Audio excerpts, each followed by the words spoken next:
There we go. There you are. There I am, no matter where.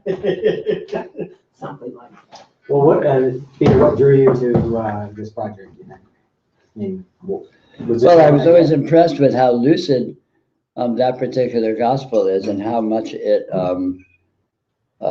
how relative to its lucidity in terms of being an obvious yoga teaching. So many of the other gospels are just these garbled, wishy-washy, moralistic, and you know, watered down. Well, even if you go back to early versions of them. Anyhow, that's neither here nor there. That's its own separate thing. I'll let you know when it's done. Cool. Very cool.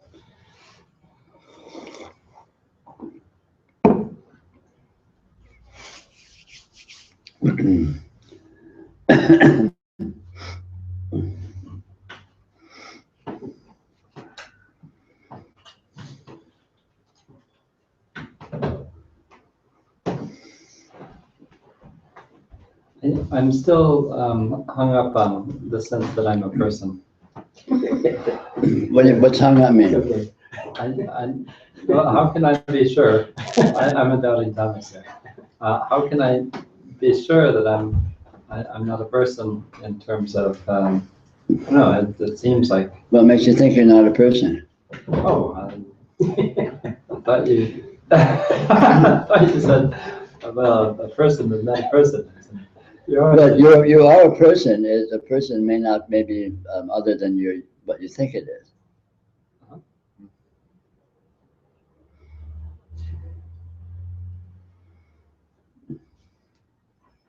So what do you think a person is? What do you think you are? There's a feeling sense of beingness with relations to other entities that are autonomous from me. How is that different from your relationships to everything? You have a relationship with this. You have a relationship with this. So why focus on beings being autonomous? Is that being autonomous? Well, I don't notice that like I notice a person, right? Well, that's just your obsessive nature. Yes, you're selective and you filter your experience maybe heavily. But as a matter of fact, when you say you don't notice it, you do experience it, and experiencing is noticing. You may not give it much attention because you may be distracted by certain other things that you consider to have more importance. Yeah, it doesn't have the same charge, like the same affective. Like if we just talk about a texture of it, right? Like, is it like there's a donation going on from my perspective? Like I think John is so much more important than that. Yeah, but that's just a fantasy. John appears in exactly the same way that appears. You know that exists exactly the same way you know John exists, with no greater weight or lesser weight. They both appear. You close your eyes and they both disappear. You open your eyes, they both appear. But this is part of a sense. You're not? No, I'm completely unique. Yeah. Well, that's completely unique too. It may pretend to be part of a set, but it's completely unique. There's the phenomenologists, they talk about affordances or something like that, where like I feel like I can grasp that, I can manipulate it and use that.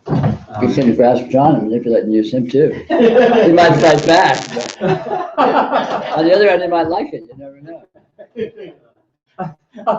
Bring it on.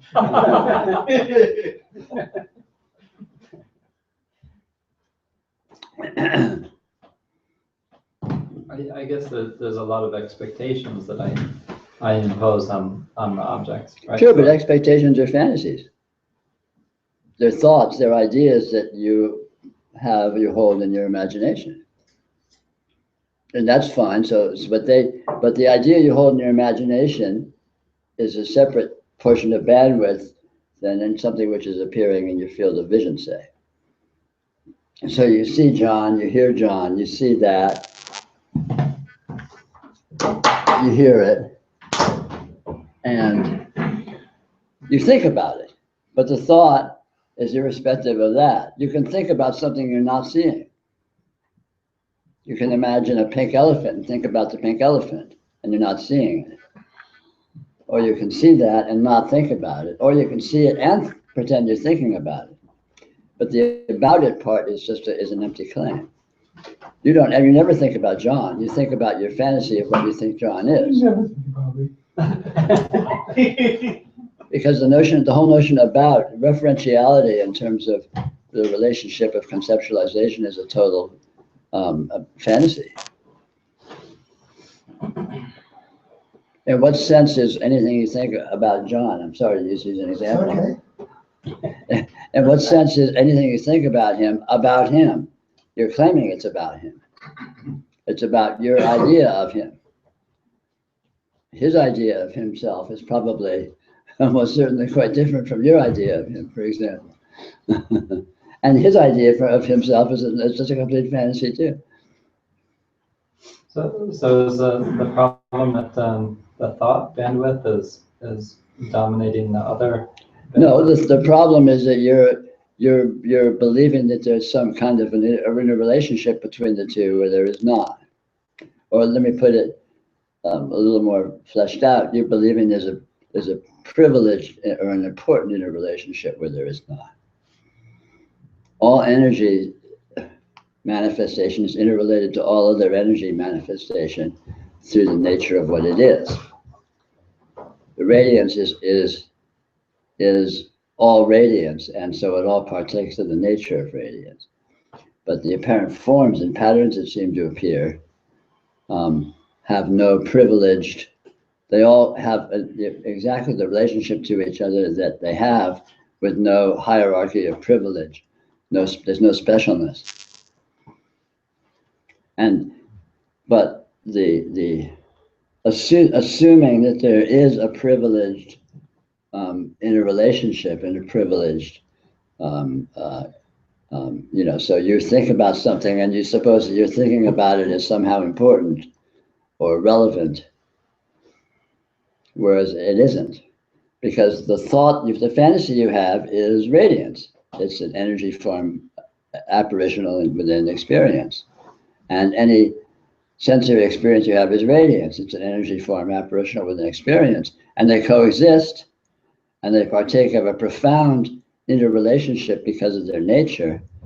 But there's no special interrelationship because of something you think that the form is, or you imagine that form as an object or as an autonomous entity or anything like that. That's all pure fantasy.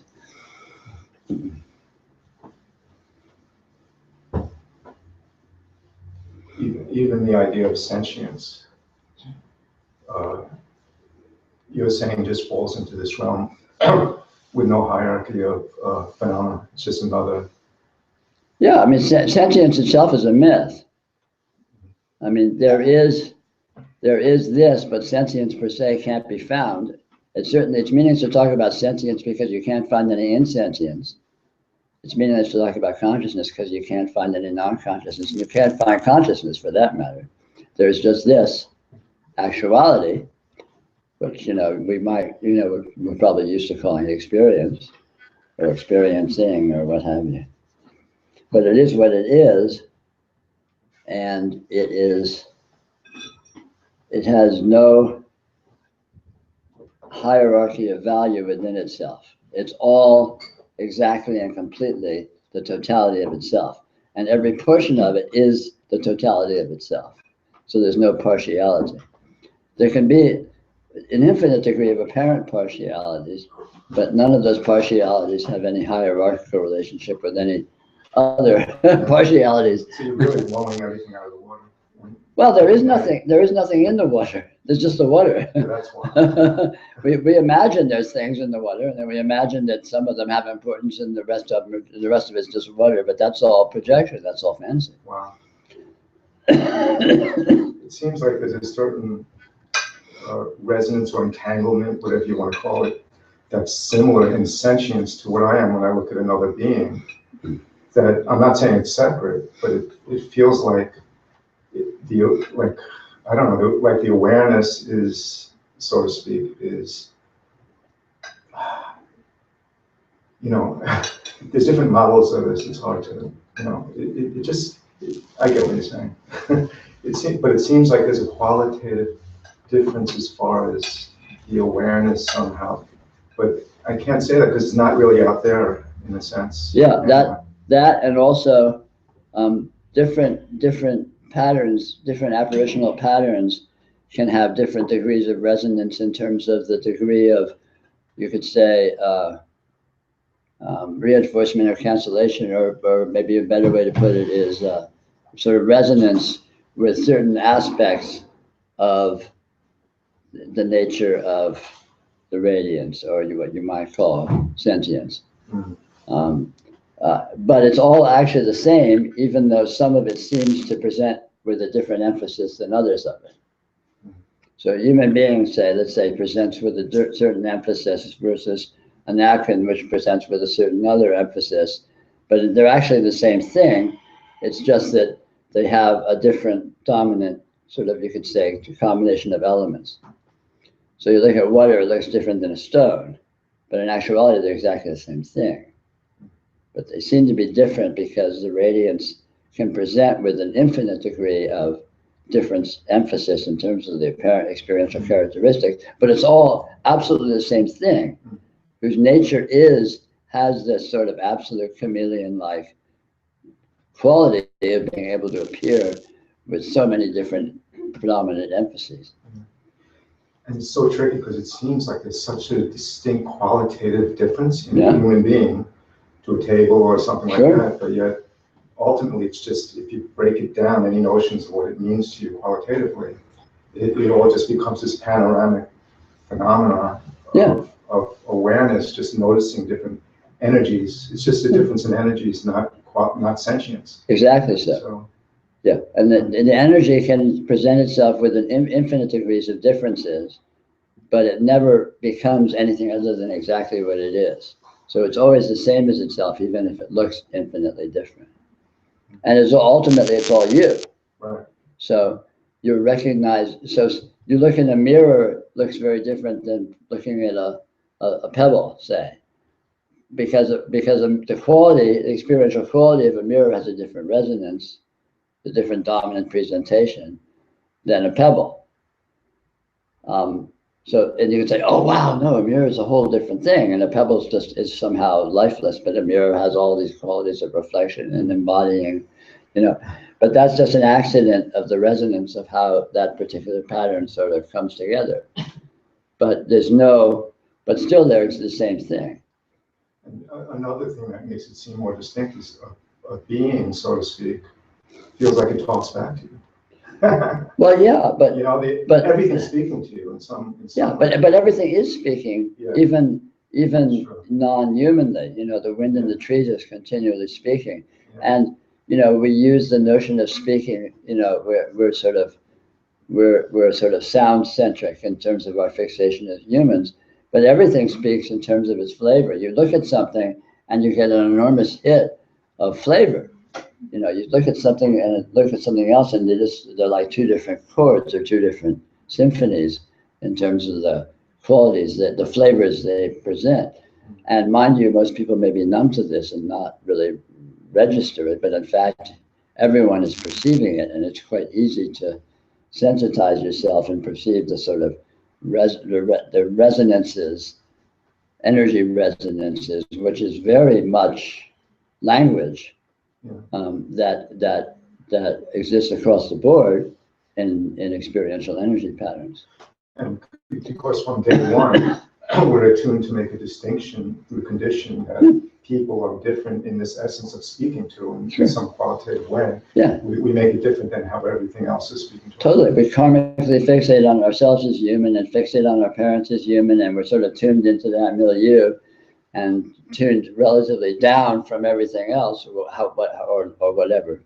So But it's arbitrary. it's kind of like the personal element, what feels like a personal element that seems to grab onto us. And it's really not personal, even with a person, what we call Right. a person in the way that we've come to define it. It's more phenomenal. It's like all everything phenomenal. else than personal. It's all phenomenal, and the phenomena that creates personhood is identification. Yeah. And identification basically is a sophisticated interpretation. So I can interpret myself as a human being, and all of a sudden there's all of this, implication of that. Yeah, that's why. But the interpretation is really arbitrary, and it's an abstraction. And I can interpret something else as inanimate. But again, if I look really closely at the experiential qualities that are actually present, I can't find a difference. What is it about me that makes me me? Well, I can look at, the presence of sort of a dominant shades of emotion and dominant patterns of thought and dominant kinds of sensory experiences, but they're all just energy, patternings present in their particular bandwidth. But the same with any sensory patterns that are present, they're just energy present, same in their bandwidth. So some kind of emotions that I'm identifying with me is not ultimately any different as a pattern, as an energy pattern, than that thing appearing in my field of vision. It's just we're in the habit of hierarchizing and interpreting these things as, this is because we create entities out of them through this mechanism of identification. We interpret it as something and then identify it as being that. But all of which is just a function of imagination. It's fantasy, basically, completely fantasy. It's not even out there, the sense of that there's a me here. Yeah. Puts into play this dynamic of me versus the other me's that seem sentient. Yeah, but it's all imaginary. That's all bootstrapped up in fantasy. There is no here and there is no there. There's just here. Right. And here is very slippery and strange and inclusive and has all sorts of different dimensions and all that. And we can get, we're very expert at categorizing them to various degrees. But in actual fact, when you look at it, it's all the same thing. Knowing with fantasy. What? I'm sorry. You're including knowing with fantasy. What do you mean including? It's just another fantasy. Rather than, are you also saying that knowing is? So what do you mean by this word knowing?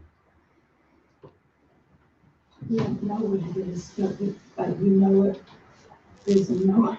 It's how. It's it. Knowing is when you know it. So but what do you mean by the word knowing? You don't really know what any word means. No, but what do you mean? When you use the word? I don't know what the word know means. Well, what are you using it to mean? You're using it into context, knowing in relation to imagination. So what do you mean by imagination and what do you mean by knowing? I mean, you must have some sense of meaning about it, even vaguely. No. Okay, well, that lets me off the hook. The basis of a kind of spiritual understanding of what this is, of this. What is the basis? Knowing. Well, And without knowing, that, at bottom, knowing means experiencing. Knowing means what I call noticing. So, I see this, I know it. So that knowing means that. Knowing means experiencing. And it's more profound than just some simple mechanical presence because a pattern that presents itself is totally what it is, which includes the perception of it, includes the flavors that it consists of experientially. So there's a whole lot of, it's a very dense, information-rich phenomena of just experiencing. And one of the meanings of the word to know means just simply to experience. But then there's all sorts of other meanings that have been, alternative meanings that have been heaped on top of it, like to understand or to have some kind of a,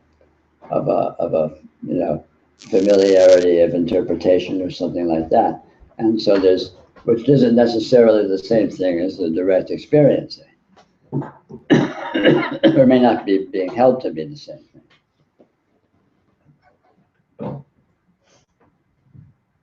So then, you're saying that the radiant presence actually, it's all the same. Yes, it's all the same, and it consists of an inconceivable sentience, an inconceivable intelligence, an inconceivable infinite fractal patterning, and an absolutely transcendental nature where it can never be resolved as to exactly what it is or any portion of what it is or how it is that. And knowing is just another one of those qualities. Or knowing could be said to be the gestalt of all of that. Radiance could be said to be knowing. And what is known is radiance. Radiance knows itself. And if you can look at it, if you want to look at it a certain way, you can say that's all that's happening here is radiance knowing itself. And if you see it that way, then you see the way in which it's all the same. And from that perspective, depending on how you see that, then it becomes clear there's no hierarchy between knowing and imagination and all that, because imagination is just another, medium or bandwidth of the radiance, and so it itself is knowing. It's knowing itself. Of course.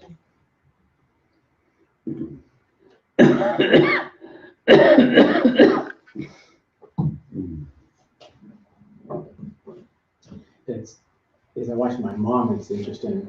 She'll be 96 tomorrow. Wow. Wow. And her knowing, if you will, is pretty simple, it seems. And but it sort of seems like the knowing and being are just like kind of like one thing. Oh, absolutely. And being is maybe doesn't have so much of what we think of or seem to maybe describe as knowing, but it's just as much. It just is. And it's really quite beautiful. And it's real to see it. Yeah. Being is knowing. Knowing is being. Mm-hmm. And there's, it's a complete fantasy to assume there's any limitation on what that is. No. Just to watch to say like the phrase just being in some kind of diminutive or dismissive sense is absurd. Yeah. It's like that I babysat my grandson today. He's about a year and 2 months. But I don't know, maybe your mom doesn't talk that much and, not so much. And of course Quentin doesn't either, but that makes the being more palpable somehow to me. I mean, it's very strange. Mm-hmm. Yeah. Yeah. I mean, but the more palpable has to do with not being distracted by verbal bandwidth and all that, which as humans we have a tendency to be seduced into giving that a heightened importance. Like when you sit quietly with someone, you clearly perceive their flavor. And when they start talking, you don't perceive their flavor any less. Mm-hmm. But it's easy to get seduced into being distracted by the words and following them and the intellectual meaning and the discussion and opinions and blah, blah, blah, blah, blah. And you're off and running. And the richness of the full bandwidth flavor hasn't gone anywhere, but you may not be, noticing it through emphasizing this distraction of getting carried away. Yeah, well, they're sort of like hat tricks, or they distract me. Yeah, sure, yeah.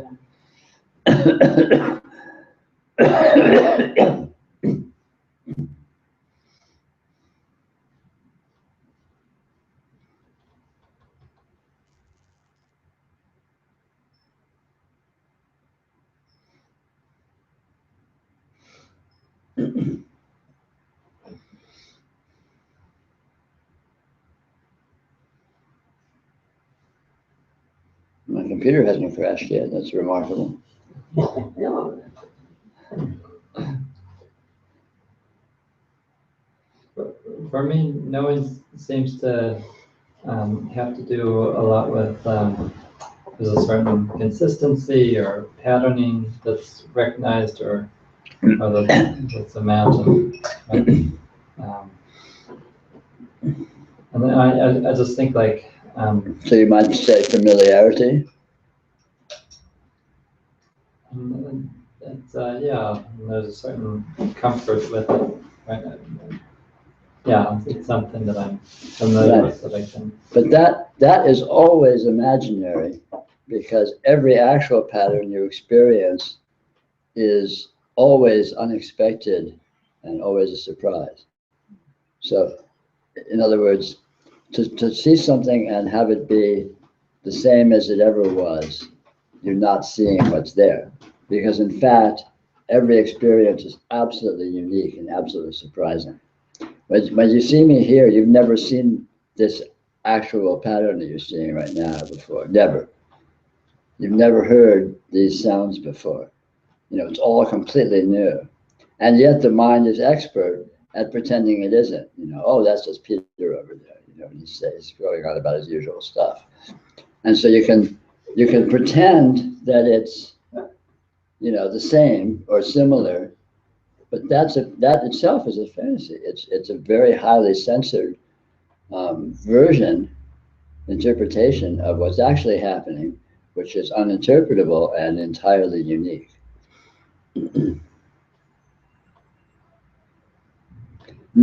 Any pattern is experience has never been experienced before, and not just in a little way, in every way.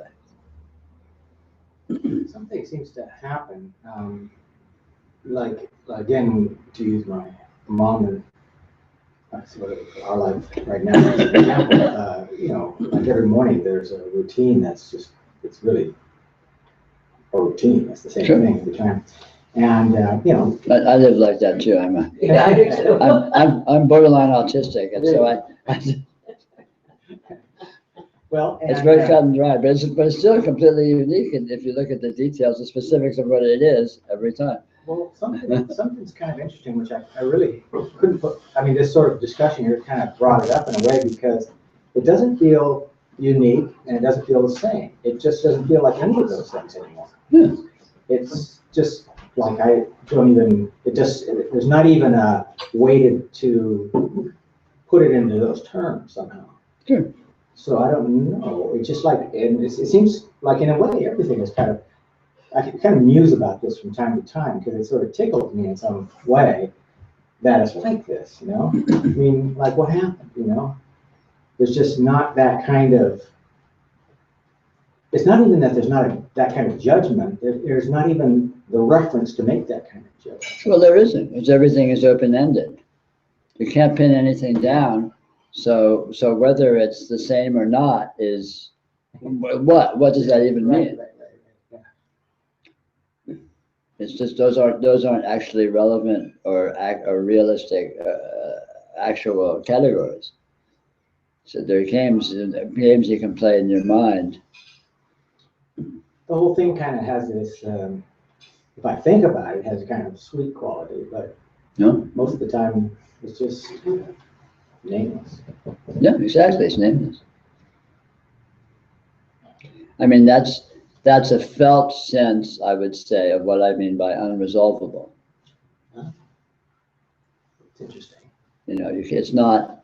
It's like when it's not locked into being anything. Well, it's like it's not nothing, but it's not locked into being anything that you can settle on. It's like the urge for resolvability, at least in that context, has somehow like disappeared. It's just like run out of its own juice or something. Yeah. Well, when you become a mature yogi, then you outgrow that, because I mean this is the whole nature of creating a samsara is this urgency to create resolvability, this urgency to create relationality or interpretation, or you know, I better figure out who I am and what I'm doing and what everything is, or I'm screwed. You know? Yeah, and that's the very drive of suffering, you know, in the technical sense. Whereas, you know, the yogi gets to a point where it's like, which is the very nature of release from suffering in the technical sense. And in fact, as it happens.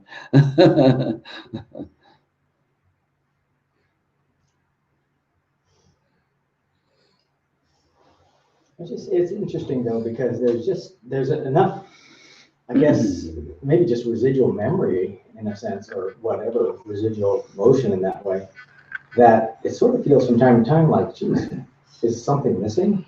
But I can't even figure out where to start with trying to answer any situation. So it's funny that way, but whatever. Well, I mean, it's part of the interesting aspects of this consciousness that has, memory and relational patterns and all of this, and remembering, apparent prior modes of functioning and prior familiarities that may be less relevant in a current context, and just, but it doesn't completely disappear, or it's not something that's non-existent, and so there's a nostalgia of Funny nostalgia. yeah. It's weird. Yeah, it's a kind of nostalgia for something that you could never even find.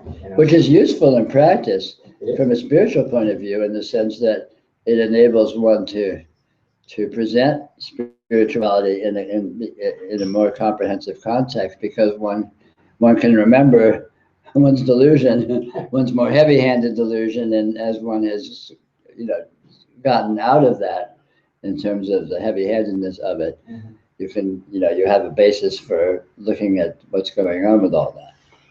If it was all just gone, realize people would be like, well, of course, this is, what question of what? What are you talking about? Well, I don't know. I mean, speaking, from the point of view of my job. Yeah, right.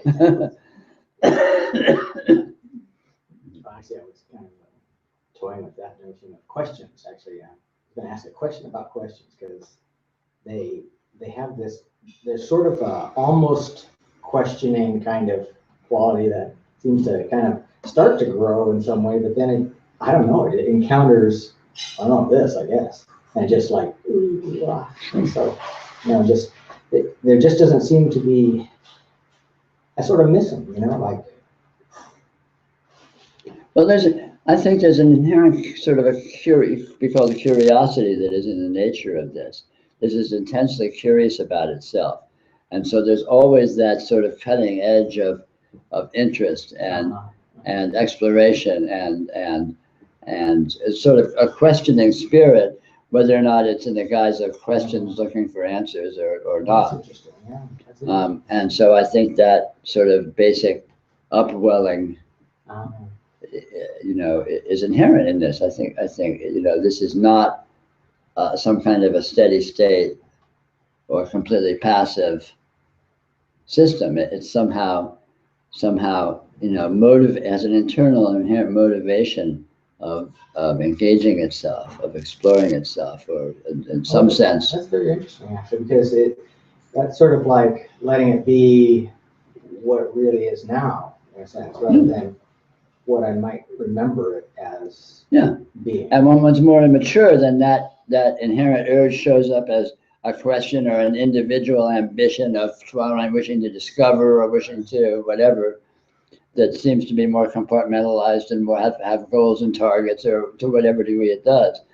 But then as one gets more mature, there's just this inherent, sort of a almost a lust or a thirst or a pleasure of engagement and enjoyment, and sort of like when you sit down at a meal, looking forward to the flavors that you anticipate engaging in it. So It's interesting, just kind of being with that, whatever, maybe call it energy, and let it be what be this now. Oh, sure. Well, it is this now. So. Yeah, of course. And but just to, because it does seem that there can be this kind of well, I don't know what to call it exactly, just for lack of any way to deal with it, or it's just an old way of thinking about or being with it, you know. But it's the same energy. It just has who knows what it is. Sure. Sure.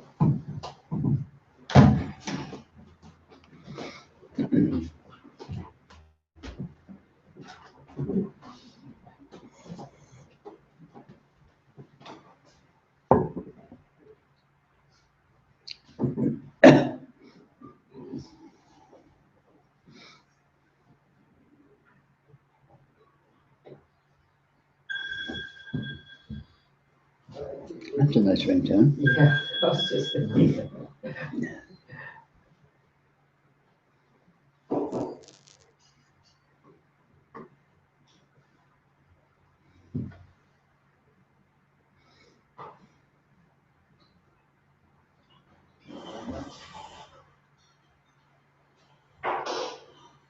So, like sitting here and noticing like body sensations, I can go from, or it seems like I can go from a sense of like the dense materiality of my body, or just like the dense conception of my body, you know, to a sense of just like the energetic quality within that, right? Absolutely. And there's, but those two are seamless. They're not different. Right. There's just and what exactly is energy? So if I'm just focusing on sort of body sensations or sense of energy here, what is that? Well, it's unresolvable what it is, so that question can't be answered. In a very strong sense, it can't be answered. It's unanswerable because energy is an actuality. It's clearly actual, but you can never get to the bottom of what it is. Anyway, you're with experiential energy, it will tend to morph into otherness and to reveal other dimensions and other fractal aspects of itself unendingly, without end. So this being the case, you can't answer the question what it is. But this being the case, you discover anything that as a starting point seems to be something, like say a density of feeling the chair under your butt or something, whatever, I don't know.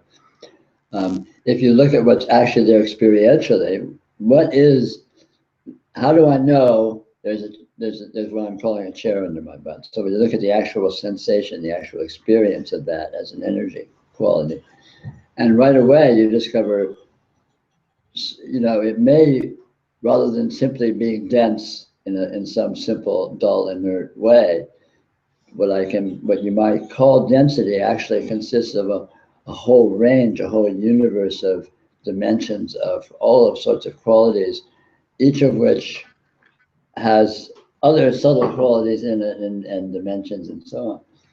So again, it becomes a starting point of discovering an open-ended, an unresolvable open-endedness that is actual, but you can never pin down precisely what it is. And after you pursue this kind of investigation for a little while, the simple density of the chair under your butt is absurd. It becomes quite obvious that simplicity is a fantasy, because that simplicity cannot be found experientially. And this is the very nature of noticing. Take any experience and look at, and experience sensitively what you're actually experiencing. And you will immediately discover that it is more and other than you're used to thinking it is. Because interpretations are very heavily sensorious. They dumb it down, they oversimplify. Whereas the actual experiential energy presence itself is a rainbow of infinite dimensions and infinite qualities and infinite flavors, which don't cohere and don't have coherence and don't converge into a simple wholeness that they are. On the contrary, they diverge. When you look at what any experience actually is, it opens up, it diverges. It's like when you discover all of these strands which are all sort of moving away from each other, as opposed to sort of moving together into some basic simplicity and wholeness and a simple entityness.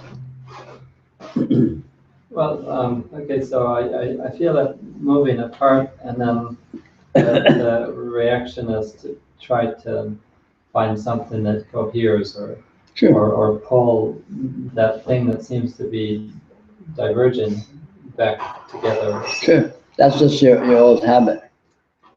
The trick is to explore and discover there's nothing to be gained by that. All you gain by that is illusion, delusion. All you gain by that is fantasy, the fantasy of a simple, dull, lifeless world that is a certain way, which deprives you of the reality of the open-ended, luscious, vital, alive, dynamic world that you actually live in. And when you notice that after a while, the dull, static version is going to lose its appeal, and you'll really enjoy going into the openness, and you will have less of the knee-jerk reaction to pull back on it into some dullness. Okay, I see that. But it's a sensitivity training, basically. You explore it and discover the way in which that's the case, and it will sell you on itself. It's not like something you need to do. You don't need to ramp up to it. It will seduce you. Noticing seduces you into the joy and the beauty and the vitality. I don't have to have faith in it. Absolutely not.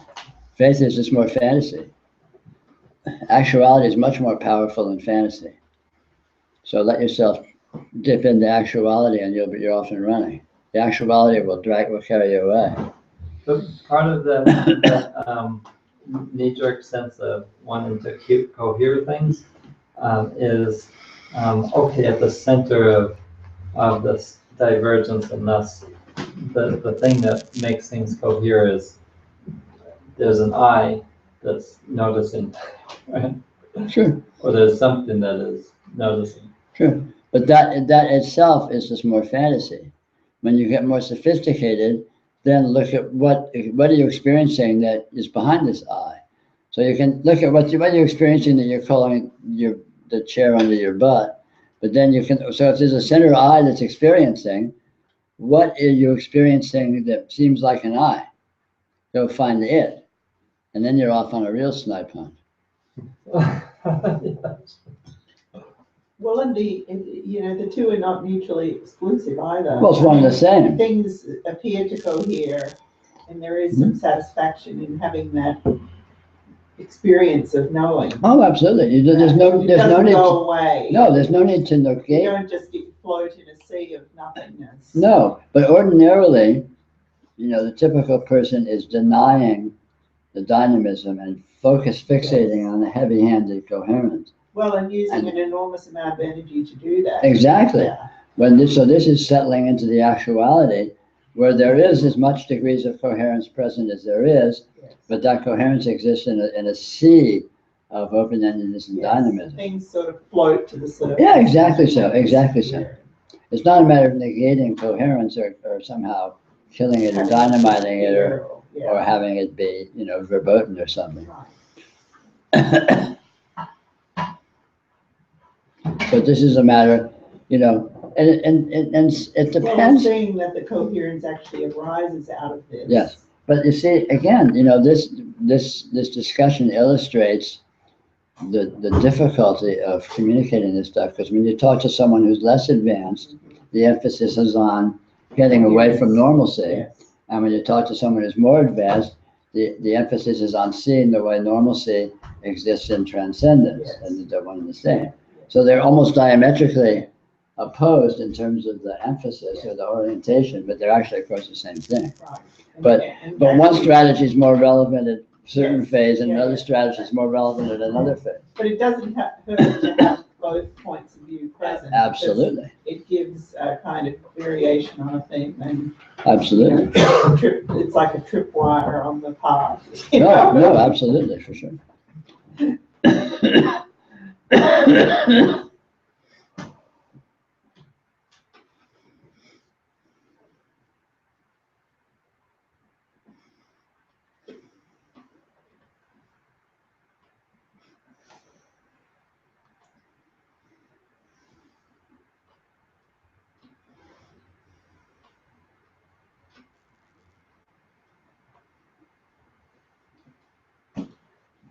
Yeah, I think part of this insistence on wanting to have an eye at the center of things is there's a comfort in, oh, that's logical, that makes sense. Mhm. Yeah, absolutely. And oh, there's a self-referentiality. Yeah. Right, there's Yeah. the But all of that is trying to ward off the fear that this actually doesn't make any sense and it has no logic, and which is absolutely true. And it turns out that has a beauty and a joy and that's actually a better position than the position of that it has logic, that it makes sense. But you don't know that because you have been tricked into supposing that having it all make sense is somehow an advantage, whereas in actual fact it's an enormous disadvantage. It's an enormous limitation. This makes absolutely no sense. This is an entirely irrational phenomenon, entirely irrational. And so training yourself in seeing the way that is so, and training yourself in feeling the beauty and the lusciousness of that fact, which reveals its own advantageousness, is what the yoga is all about. Yeah, because like I get the sense of this doesn't make sense, and then I'm just sort of angry and upset. Well, it doesn't make sense to making sense. Well, it's funny you should talk about this. One of the first paragraphs in the Gospel of Thomas addresses this exactly. It goes something like, "Seek and you will find. When you find, you will be troubled. That's right. When you're troubled, you will be amazed, and you will reign over the awe." And you will what? Reign over everything. Oh. So the phase you're discovering is the being troubled phase. So that you got to get through the being troubled to being amazed is the next phase. And after that, the phase of you reign over everything. Or everything. You are the God of the entirety of creation. Yeah, and then just upset with okay, well if there's this trouble thing, well, let me get past that, you know. Yeah, sure. This pisses me off. But you don't get past it by trying to make sense of it. That's actually taking a step back. You're troubled. The sense of being troubled arises because of seeing that you're getting an intimation that it doesn't make sense. It doesn't hurt to hang out with being in trouble. That's Oh, absolutely cool, not. Yeah. Juicy, what do you call it? No, it's edgy. Yeah. It's a delightful, it's like a horse with a horse. What's it called? A spur in the horse. It's like. Yeah, just being troubled as opposed to having an evaluation of that. Yeah. Again, that would be a step backwards. Yeah. The being troubled is when you begin to see there is no evaluation doesn't work. It's like, whoa. But can I just skip right to the amazement? Can I look for Do it. I'm behind you, dude. I'm behind you all the way. That's what we're selling here. And I do that by looking for it. Huh? I do that by looking Oh, for it. seeing. And Do it by seeing. No. See, no, don't look for it. Look at what is here and you will find it. There's no target. what is here already is the target. It already is the way it is. So like you said, when you feel a density in your body, look at what's really there, and you'll discover at first that it doesn't make sense. That corresponds to the being troubled phase. But keep looking, and you will discover more and more deeply what it actually is, and that corresponds to the being amazed part. So keep going, go all the way, go right into what's there. And then you get to the you'll reign over everything phase, which is fun. I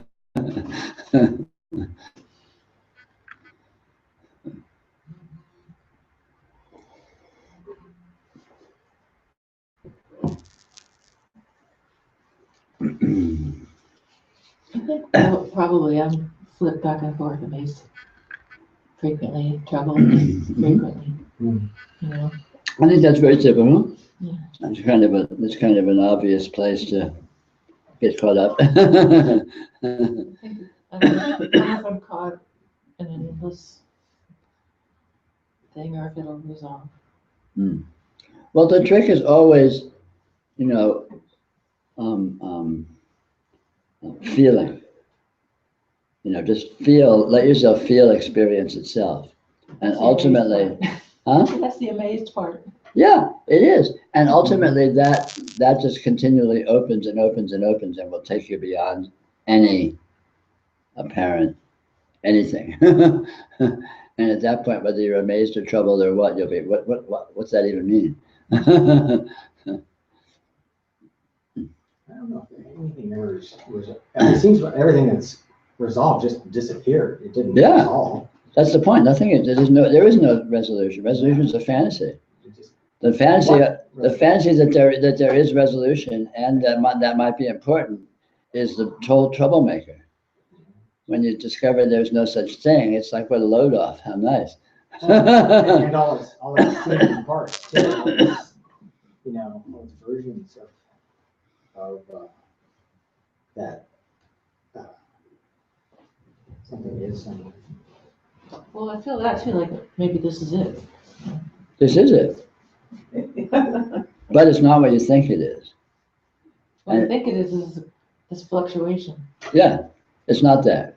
But this is it. This is it, but it's not a fluctuation of anything. It can seem to be that, but it is more than that. This is always more and other than any way it seems to be. I mean, very explicitly and specifically, not just theoretically. Concretely, it's concretely more and other than any way it seems to be. That's why feeling your experience concretely, just feeling it texturally, reveals transcendence. Bang. I mean, it's not a theoretical thing. It's not like an abstraction. It's like this concrete, transcendence is the concrete fact. And so feeling concretely what is here, what this experience is, reveals that more and more clearly as one, develops sensitivity to perceiving it the way it is. And that sensitivity is developed simply by feeling it, and it shows you how to perceive it. Well, also all those seeming qualities of like, it's not quite that way, or maybe it should be better. All those like little half dreams, they're kind of like their own sort of delicious resonance of their own. Oh, absolutely. Nothing is negated. The very nature of what this is to endlessly throw off implications of what it is, but it's always more another, even as it's doing that. And its nature is to continually do that, and it never stops. I mean, that's part of learning maturely to be with it, is you're continually being bombarded with the oh, it's this, it's that, it's this, it's that. I mean, it's just like bang, bang, bang. It's like, you're in a meteor shower or something, just being bombarded by these things continually. But that is the nature of the radiance. The radiance continually is throwing out implications of what it might be. And it is all of that, but it's always more than that as well. It's never limited to just being any of those. Even as it continually flirts with that. I guess in a way, what I'm kind of playing with or noticing is the whole quality of what we name here as fantasy is kind of like just but thinking about it is just one aspect of it. The more of it, if you will, is, well, more.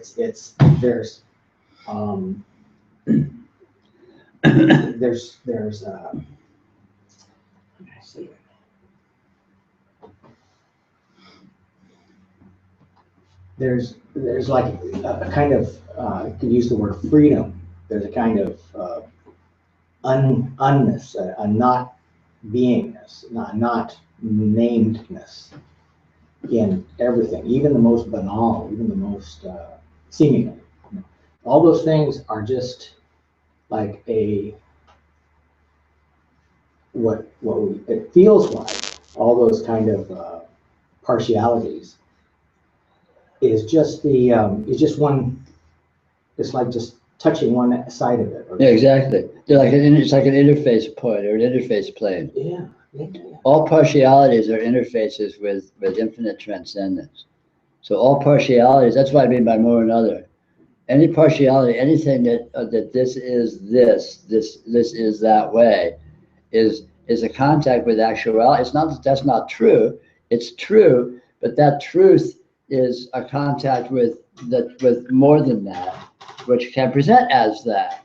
So again, it's not a matter of negating the specifics, but the specifics are just interface points with the moreness. Well, you don't. It seems that you don't even have to find the more than that. No, it comes with. Well, yeah. I mean, it's not. It never went anywhere. so in a way, just like, whatever kind of dream of I'm stuck here or something like that. You can kind of just lean on it or something, and it has its own way of disappearing into everything else. Absolutely, yeah. And exactly noticing that dynamism, being sensitive to the way that dynamism works, develops as one becomes a more advanced yogi. At first, the cycle of having something and leaning on it and finding the more and other might seem to take a week or a month. but that sort of cycle gets shorter and shorter as one becomes more and more skilled or more mature as a yogi, until it's an instantaneous, continual, morphing, swirling. Yeah, everything is continually transcending itself, even as it is being itself. Whereas even a beginner, because nothing is negated. Yeah. Whereas for a beginner, it really seems to be this, and you have to kind of struggle and wrestle with it and poke with it and look at it this way, every which way, this way and that way to discover that. Oh, well, I get it. There's more there. Everything can just remain as it seems. Absolutely. It can remain just as it seems. Yeah, nothing is a problem. Nothing is negated. Nothing is lesser. Nothing, because It's weird. It's beyond weird. It's weirder than weird. I mean, talk about not making sense. It's utterly and completely irrational, because it defies human logic, where a thing is either A or not A. There is no such thing as either or in reality. There is no such thing as opposition. Right. No opposition. Anything can be exactly what it is, and it's also not that, or more than that. And even putting it that way makes it sound like it's two sides of a coin, but there's no sides and no coin. It's weirder than that. That's kind of where questions go to. Yeah. The guy. That's interesting. It's, just as it is. What it is.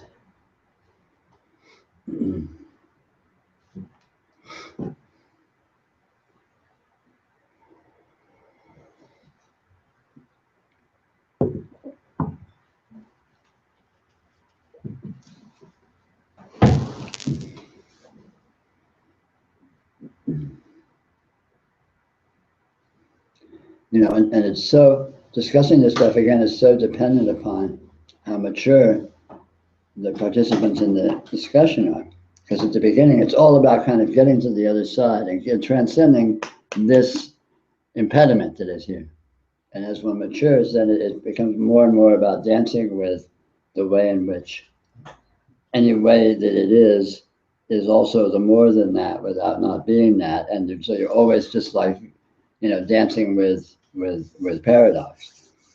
Whereas in the beginning, you're trying to fight your way to overcome, to discover paradox.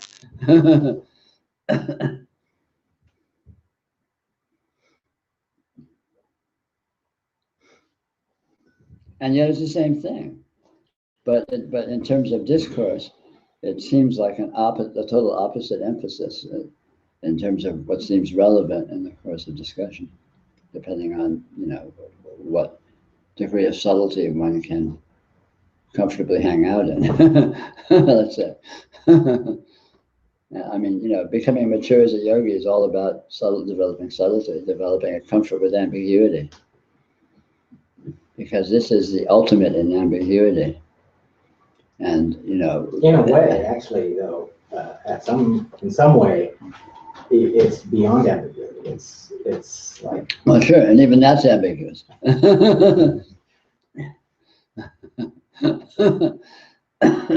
Ambiguous.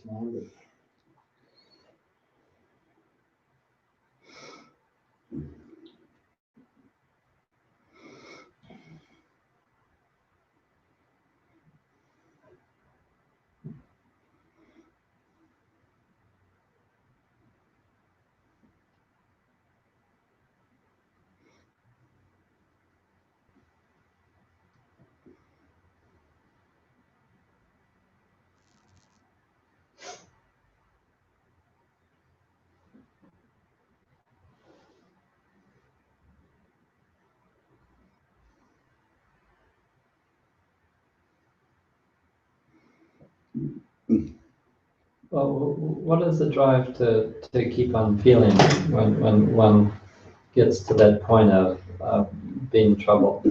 What is the drive? Yeah, because there's a feeling of, when I feel that troubledness, there's a feeling of just wanting to stop. Not to worry. Yeah, not to worry. The drive is inherent. Oh, the drive. You aren't stopping anytime soon, dude. I can see it. You're a maniac. Would you say, Peter, though, that the drive is also this? Well, of course, that's what I mean by inherent. Because it's like misinterpreting that as us. Yeah. It's sort of, where that's just reality doing its thing. Yeah. Yeah. I mean, that's why I call it radiance, because it shines forth. It has a push. It shines forth. Yes, It's not just sitting. It's not just inert. It's a doing. It's a positivity. A me that keeps moving Yeah. forward. Yeah.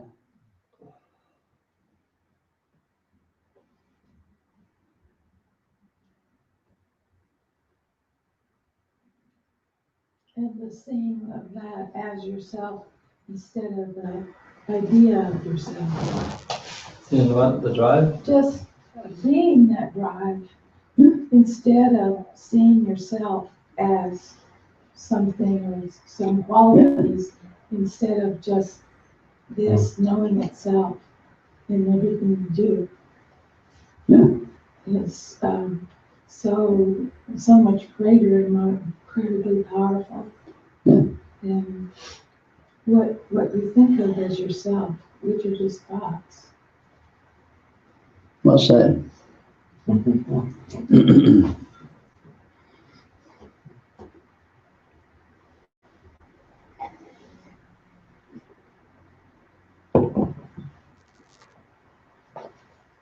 Should we take a little tea break?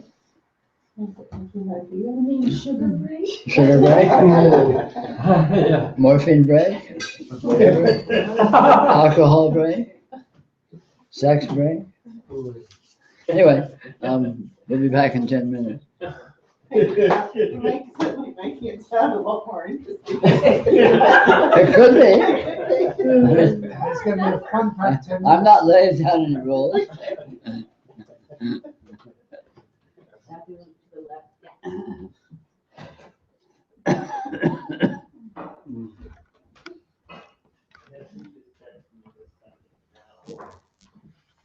It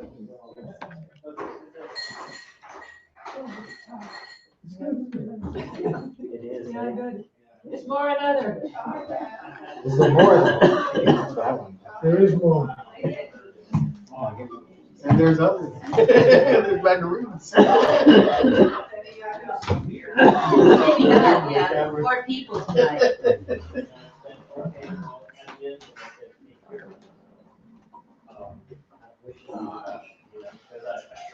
How's life? It's good. Good. How about you? So far?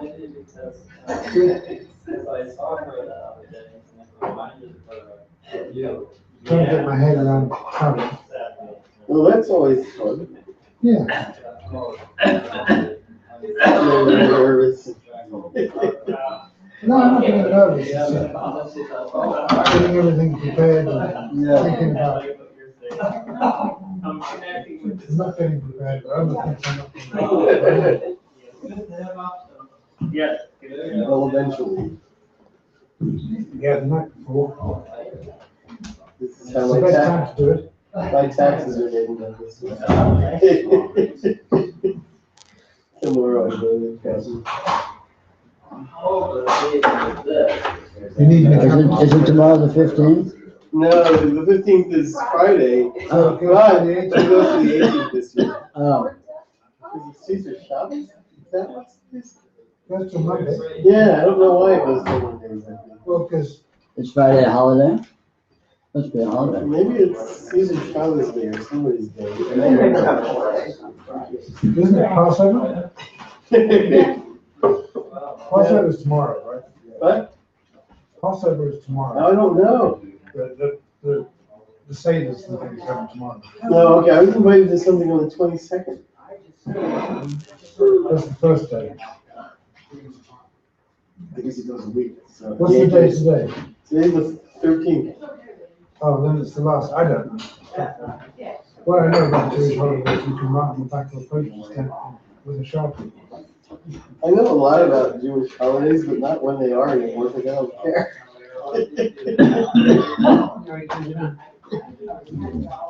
I don't know anything about that. John, is this supposed to be sour cream? It might have gone that way since I have some Yeah, whipped cream whipped in cream it. is good, yeah. You know, it's so good without the cream. I actually put the cream on. I thought, oh, this is not as good as it is.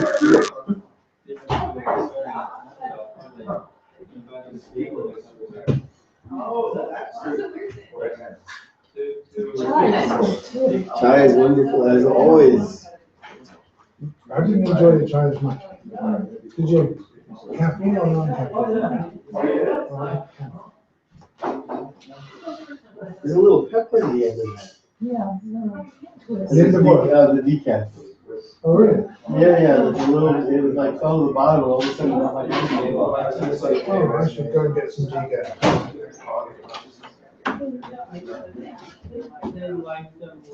So your new medicines are working out well? Yes, much better. Big improvement. Good. Yeah, tell me about it.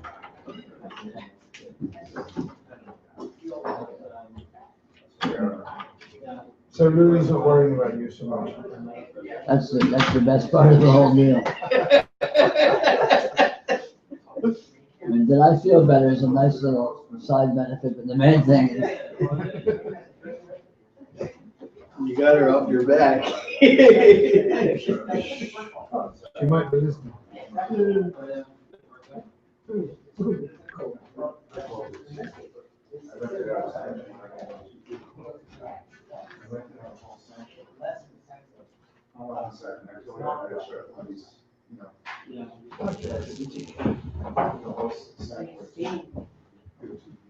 Wait for you, John. This is week 3, yes. Yeah, whatever. as long as it's not sugar free.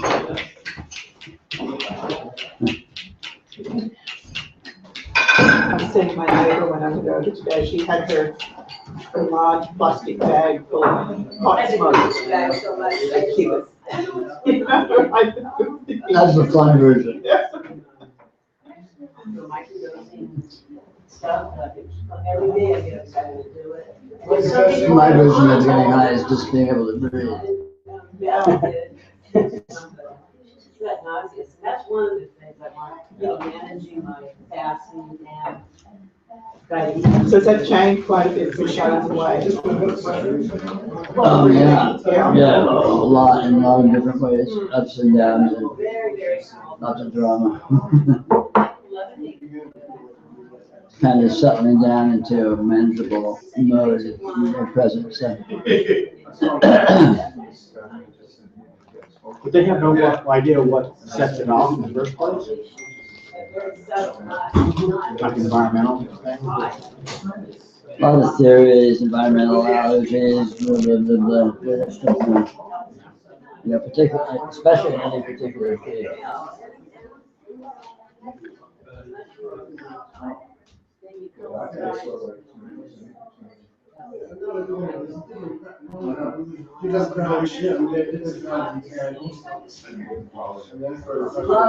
It's not one thing, it's going to be another. Oh, yeah. Yeah, absolutely. No, the only one six.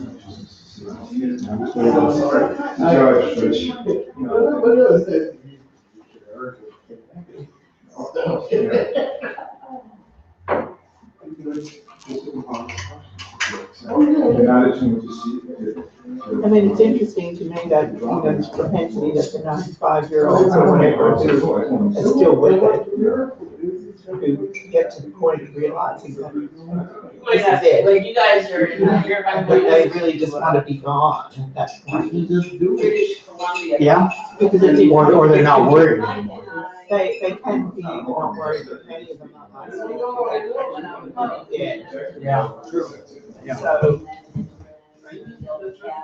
which is not a solution either. The belief that this will change when it's no longer physical form is actually just more of the same.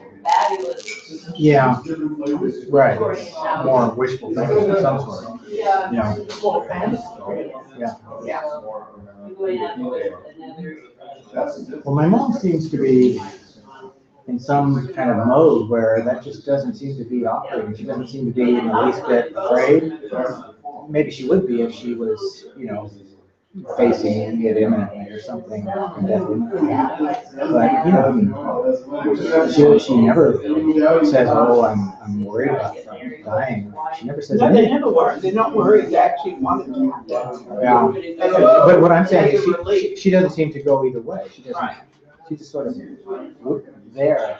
I mean, really, that quality of being is just like, palpable. It's like presence. Yeah. I love the over 90s. I love the over 90s for that reason. I've worked with them a lot. I get. Yeah, you do now? Yeah, but he's 95. So you have individuals and just take care of them, that sort of thing? Well, I've been working with Betty for 20 years now. So you. I actually are moving, gradually over. But I've had a lot of clients over the years that have So where are you in their 90s. in relations? How is she now? She's very frail, close to death, but No. still very aware. Is she aware in a sense of being kind of like sharp to the world, or is she just like aware and just like a kind of a simple place? No, it's very, very engaged, but from a very far place. Yeah. There's something kind of, I don't know, I mean, I just really kind of appreciate it, I don't know. Yeah. I mean, my friend who fell and broke her hip in my hometown, she's 93. Mhm. And I just shepherded her through that, and she's actually now back to using a ride on mower, driving 60 miles to do her grocery shopping. Oh, really? Wow. She's- On the ride on moon? No, she drives the car, but just saying her. Does she keep the lights, turn the lights off? Yeah, exactly. Well, there's that film, did you see the? Oh, yeah, yeah. Great film. Yeah, that was. It's a great story. Yeah.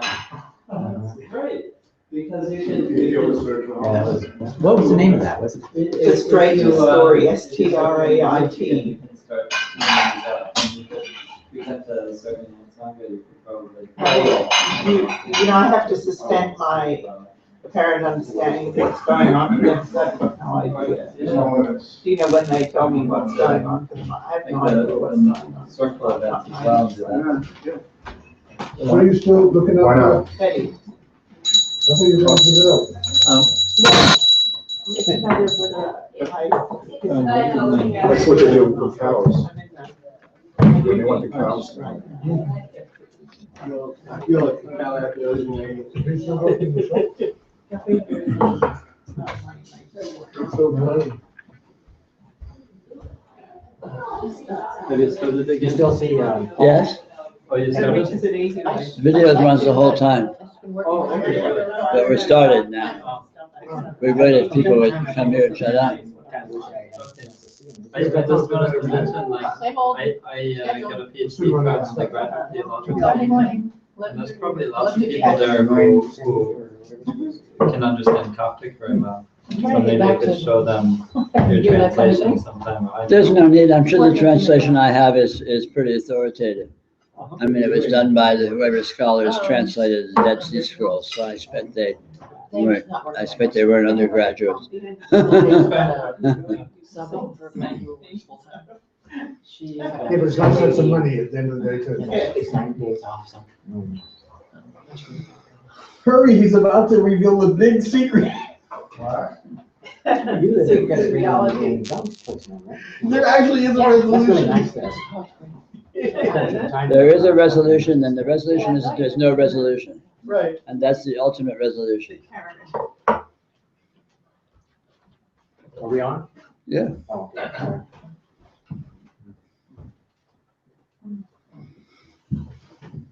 But what's so amazing about this is that just because it's always just so fresh and it's always so immediate and full. But there's no just. This is amazing because it's intrinsically absolutely amazing. It's a miracle. If a miracle is not amazing, then then you've got high standards. It's literally a miracle. It's not a metaphorical miracle. Okay, what do you mean by miracle? It is impossible. It has no structure. It has no basis. It has no rationale.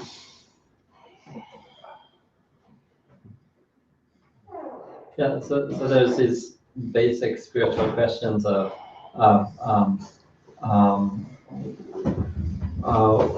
whence do I come, wherefore do I go, or whatever, and why, Sure. So, and none of that is very useful, or at least. They're not very useful. It's just those categories don't actually exist. They're not actual categories. Yeah. There's only one actual category, and that is what.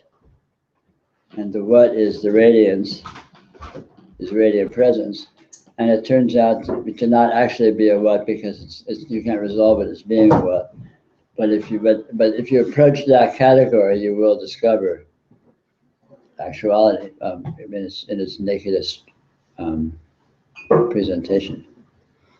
If there was a more or less naked presentation. Okay, so just one question, what is this? Sure, and the answer is the actuality itself. It's not a question so much as it is an invitation. Because the question is asked by engagement. Or you could say more accurately, the question is answered by engagement.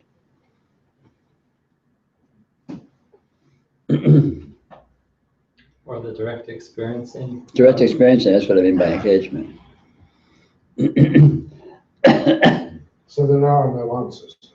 Well, there's one answer, which is all answers, which is this itself. And it's very much an answer. It's very much actually, an actuality. It's very specifically exactly what it is. This is exactly what it is, and it is exactly that in exactly the way that it is. There's no imprecision about this. It's extremely precisely exactly what it is.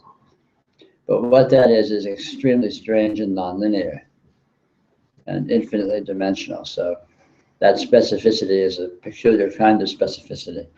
So do you think that's the resolution that we actually are craving? Certainly. Yeah. But it's not a resolution that stops the craving. Yeah, exactly. It's the only thing that it's the only resolution that is actually discoverable, which results in realization. Right. But realization is not the cessation of engagement or the cessation of drive, because that's intrinsic in the nature of what this is. But in realization, it's seen in its true perspective. It's no longer personalized or objectified or all these other fantastic notions that we impose upon it with imagination.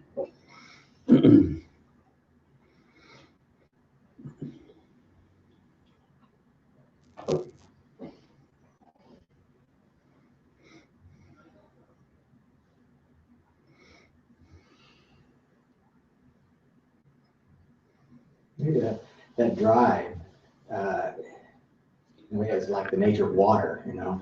Yeah, exactly so. Or gravity, Yeah, or light pressure, or anything like that. yeah, just like always has this quality of entering or seeping or, Yeah. you know, Water always goes down. down. Light always goes out. You know, I mean, in many schools of spirituality, but particularly in Western occultism, which I happen to be well versed in, the radiance is seen in terms of the elements, and each of the elements is an aspect of the radiance, which has diverse inherent natures. Water moves down, air moves out, fire moves up, and earth moves in. And all of those are modes of the radiance. What about, And none of those modes exist in a pure form. isn't there another one they call the ether or something like that? Yeah, sometimes there's a fifth element classified called ether, or called spirit, or called various space, called various different things. Does that have quality? Its quality is being or creation.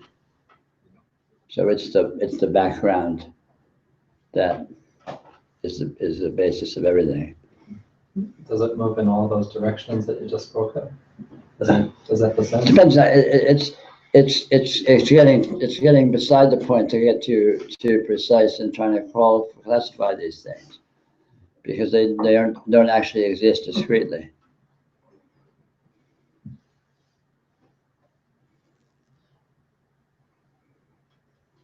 But it's interesting to see the different inherent modes of the energy of this that it can present as. But all modes of it are essentially dynamic.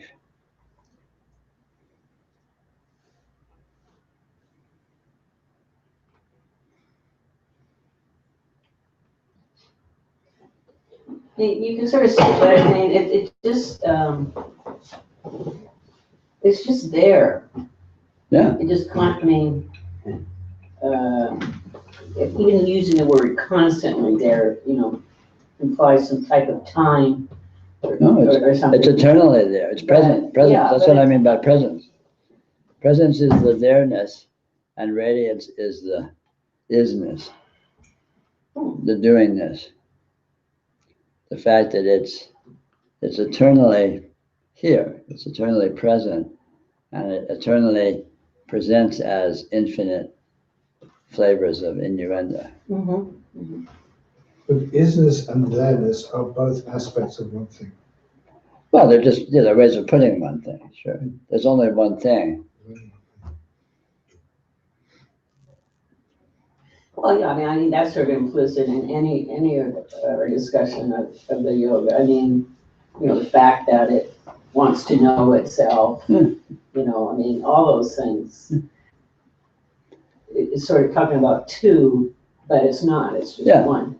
It's, you know, it has infinite apparent aspects, all of which are it itself. And none of which are actually the way they're presented. Right, that's why. Because when everything it's- transcends being a particular way. Right. That's why when there's like a totally direct experience of this, that there's just so much going on, and it is so infinite, that it sort of breaks down that, Completely. that idea of one, two, Yeah. and just, you know. Well, direct experience of this is a direct experience of transcendence. And transcendence, what is transcended is thisness and thatness, or Right. any thisness or any particularity, Right. but it's transcended without being negated. Yeah, even sort of, you know, Gavin talks about this a lot, but even the noticing a separateness just completely, well, you don't see oneness, you don't see separateness, so No. separateness is gone. Separateness is gone, oneness is gone, all categories are gone, Right, but nothing has been negated. right, The categories are just revealed to not be accurate, to not be relevant Right. in the way that they are, in the way that they present themselves, in the way that they're held to be.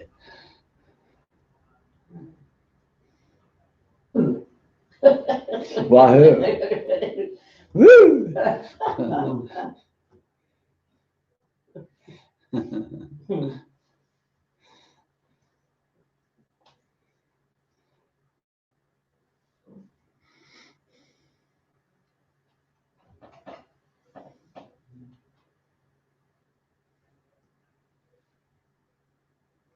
Like I'm having a new appreciation of the not negated. It's infinitely subtle. It's Yeah. delightful. It's just an endless flirtation. It's an endless dance. It's so wonderful.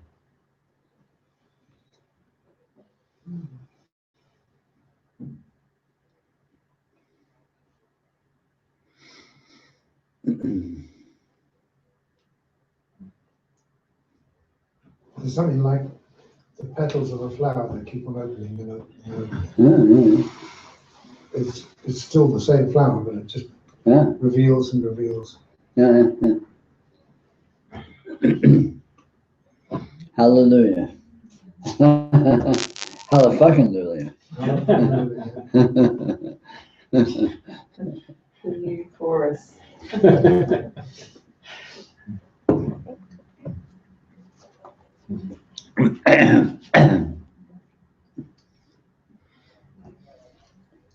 You say that you just have to feel and continue feeling into.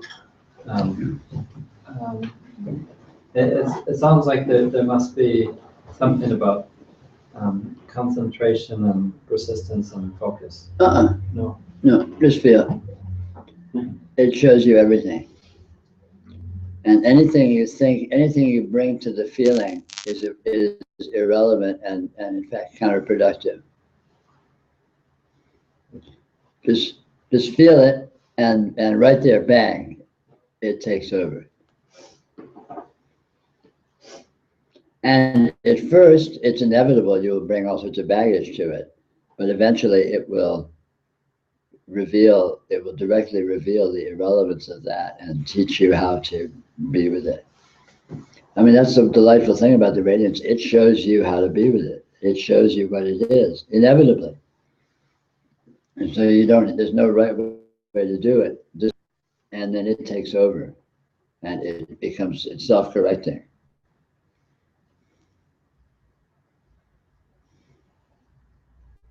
And you eventually rule over the all in the sense that you become that thing that is doing. You are everything. Yeah. You literally are everything. You are that which is doing everything. In fact, you literally are. And you see the way in which that is so.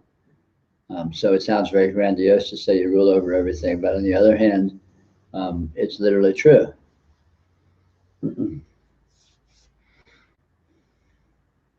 But you can start small. It's not yeah, it's not big, it's not big or small, it's just in fact. And then you come to realize that there's nothing to rule. Yeah, it's not an egoic thing, it just happens to be the case. There's no personal implications. You still may be a dysfunctional jerk. Speaking for myself. But you happen to be God. Well, it kind of sounds a little bit like the cities or confusion. I mean, what I'm saying, The ruling over it all sounds like how you get these powers or something. well, you do, but you don't get the powers. You discover that you are the powers. Cities isn't an attainment. Cities is a discovery, a revelation. I mean, there's all sorts of powers that one acquires in the course of the yoga. But again, it's a misnomer to say that you acquire anything. You just discover, you become sensitive to those modes of functionality. And as you do so, then you participate in them. You know, the most commonplace cities are psychic, becoming psychic, and so on and so forth. And again, that's a matter of you discover that you always have been, and you discover the way in which that's so. But that whole level of phenomena is subtler than we usually let ourselves notice because we're caught up in our heavy-handed interpretations and soap operas and so on and so forth. But as you're essentially the yoga is just sensitivity training, and as you develop greater and greater sensitivity, these more subtle modes of the energy interrelationship with itself become apparent, and you realize that you are participating in them.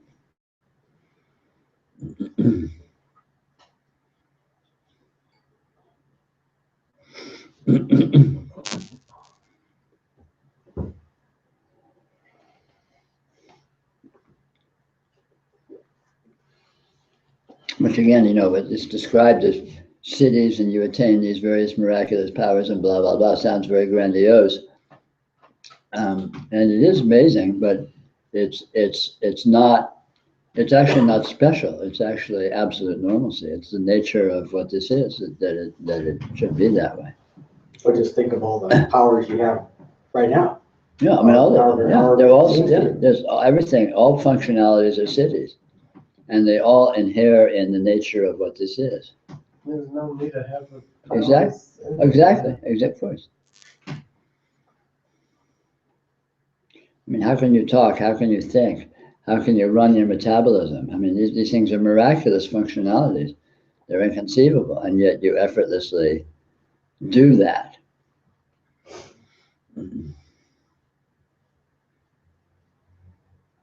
It's just an example of what's called cities.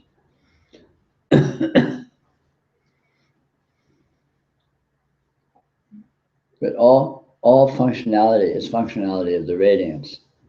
There's no individuality. It's not like you have functionalities or you have abilities or you have powers. The radiance has all power, all ability, all functionalities in the radiance, which happens to be you. So conveniently. But everybody else too. Well, that's all that there is. Yeah. But from any one point of view, there is no everybody else. Right. So everybody else is always an abstraction, even if it's true. It's kind of like the more quote power you get, the less there is need. There's no need for it, no use. Exactly.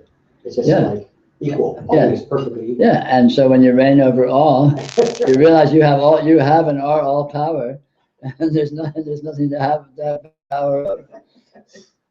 Right. All right. I would. Yeah, right. You win the game, and like, so what? A latte still costs $3. Where do you go? it's Yeah, only right. 3 months. Small lot.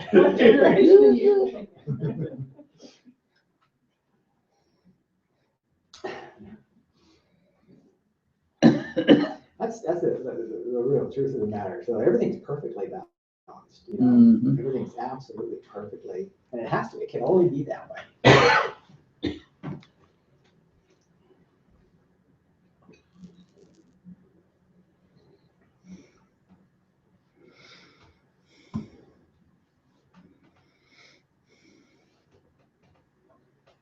Yeah, the yoga is a matter of discovery. It's not a matter of changing anything or developing anything.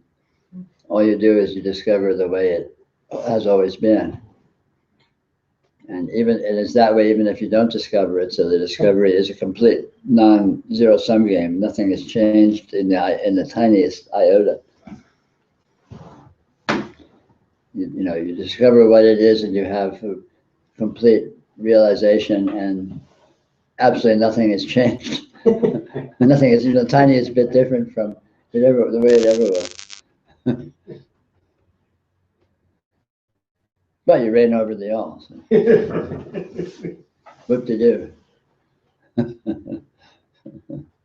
Oh, very well for you to say. I want to reign over California. Yeah, there we go. Northern and southern.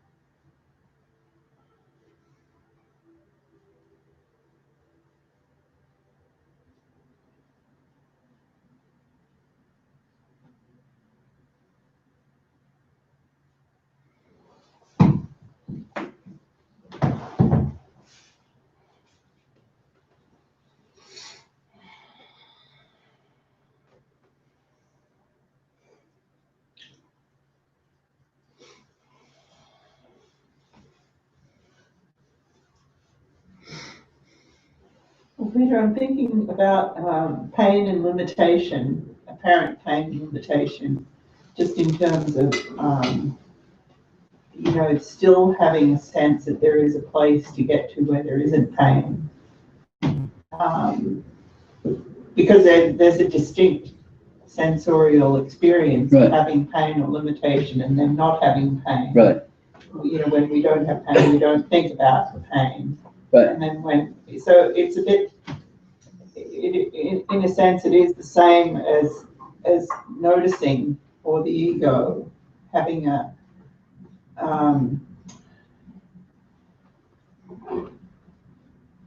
I wouldn't say that my noticing changes. I would just say that I'm aware that there is pain, and then I'm aware that when there isn't pain, and it isn't that one state is necessarily better than another. Right. But it certainly is a lot easier when there isn't pain. Well, there's two aspects here you're talking about.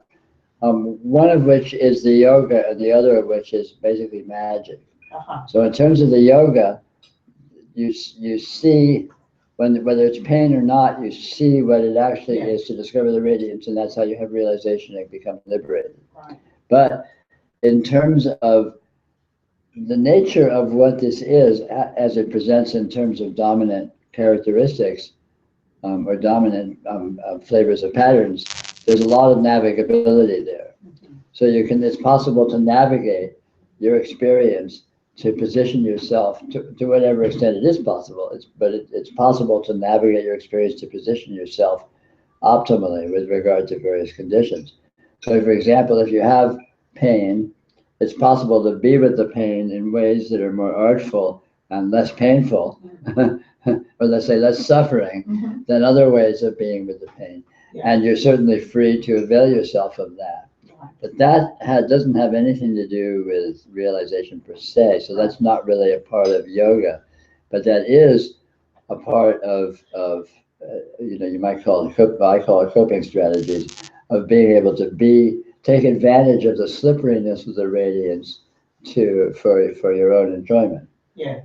So you can position yourself to whatever degree you have a range or flexibility in being with your different experiences. You can position yourself in a way that's optimal to whatever degree you can. Yeah.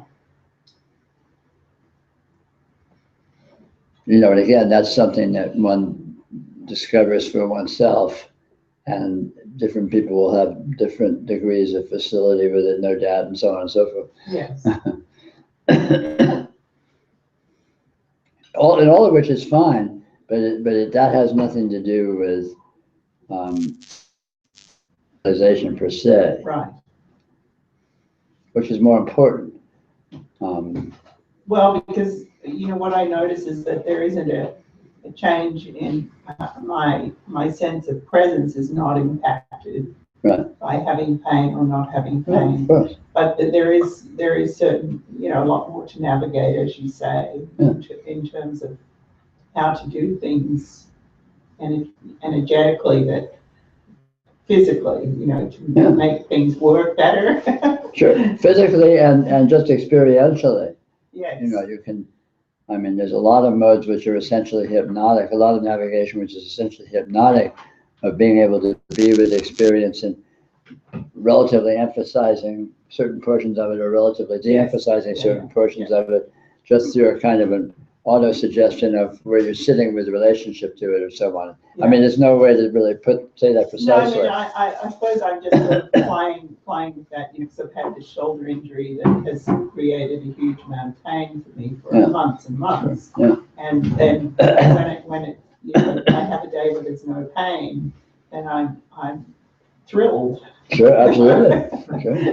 And, the sense that you're wanting to get to the point where I don't have to think about that, or any illness for that matter. Yeah, no, absolutely. Which is, there is a sense of enjoyment and relief.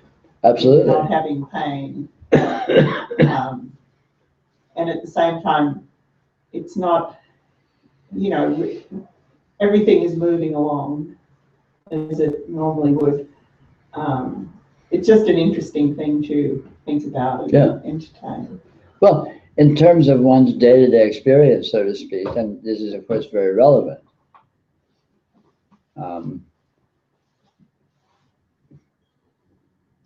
But again, I would emphasize that it's a separate category, really, in terms of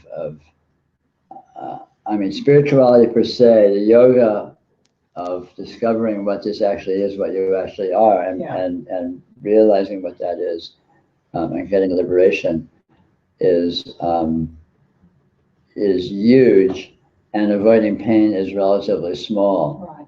And because pain's going to come and go, sooner or later you're going to have pain. Sooner or later you're going to have disease. It's going to be that one. Yeah, it's inevitable. But if you have realization or not, the difference is enormous. But again, they're not mutually exclusive. Right. So They do kind of cross over in some way. well, they're interrelated because they're both reflect qualities of the radiance. But one is the nature of what the radiance is, and the other is taking advantage of the slipperiness of the radiance to strategize and position yourself optimally. Yeah, because at the end of the day, we're just getting the get out jail card free for a short period of time or whatever before there's another. Yeah, that's just an ongoing dance. Yeah. That's just being with your momentary experience optimally for enjoyment, as but what experience itself is the more powerful, the more fundamental issue. Or in a way, it's perhaps the place to remain, as opposed to going into the delusion of there being any particular place to get to in terms of being pain or not pain. Yeah, exactly. Because pain, the whole issue of pain, or the whole issue of optimizing your experience, seems much more important before realization. Yeah, dream improvement is. Yeah, absolutely. Yeah, well put. But after realization, that recedes in relevance. Yeah. It's still fine, and you're Yes. still welcome to participate in it to whatever degree that you can for your own enjoyment. But the urgency of it, Yeah, I mean, that liberation is said to be an end of suffering, and that's what that refers to. The suffering is a sense of the urgency of the importance of trying to control things and have them be a certain way, right. which of course is a fool's errand. Yeah. Never going to happen ultimately. But it's interesting to bring it up in terms of this setting because, you know, there is always a tendency to want to flirt with that other reality, you know, the better or worse. Yeah, or and that's richer or fine. poorer, Yeah. or, you know, like I talked with you before, quite a while ago about shame, you know, and it was very helpful for me to have you say that you didn't know what shame was somehow. I mean, it just is helpful to kind of put that out, you know, whatever it is, and see in the context of reality what actually things are. Oh yeah, always, yeah, sure.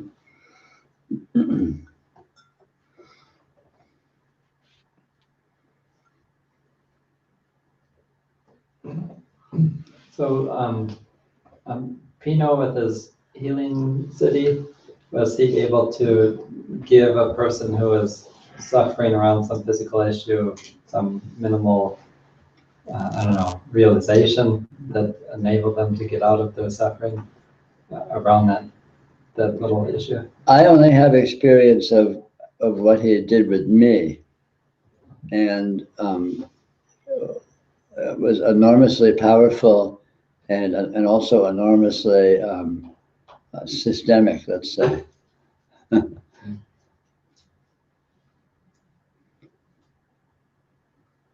Which is inevitable, because ultimately the only thing that solves problems is a reorientation to your fundamental energy system. Any smaller solving of problems isn't really solving anything, it's just switching them around. What does it mean, reorientation to your fundamental energy system? That's what the yoga is all about. You're learning to orient to it as it actually is, as opposed to orienting to it as you think it is. And he did these things to you after you had your big opening, right? Or before as well? Before. Oh, before. Oh, not afterwards at all. Well, I should say before and during. Oh, okay. But it's not important. I mean, my personal history is not really the issue.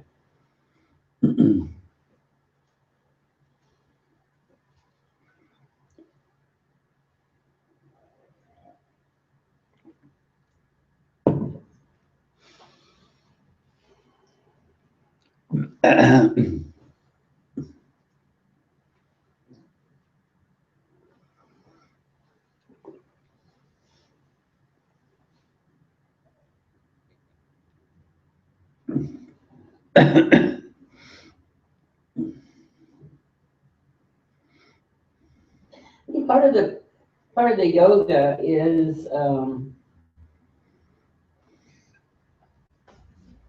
you know, or at least the path is slipping back. I mean, there is a moment of, you see this directly, and then something, Oh, absolutely. or, in my case, it can go on for weeks, Oh, absolutely. And so. Years, lifetimes. Yeah,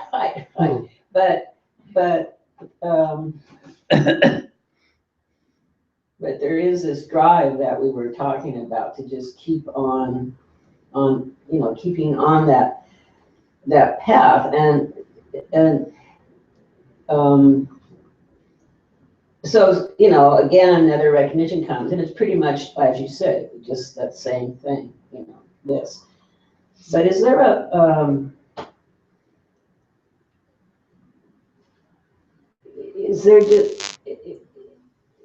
is there just sort of like a final, just don't ever, you don't just go back? I mean, you're just completely so reoriented that you don't have, that it's just always there. Yes and no.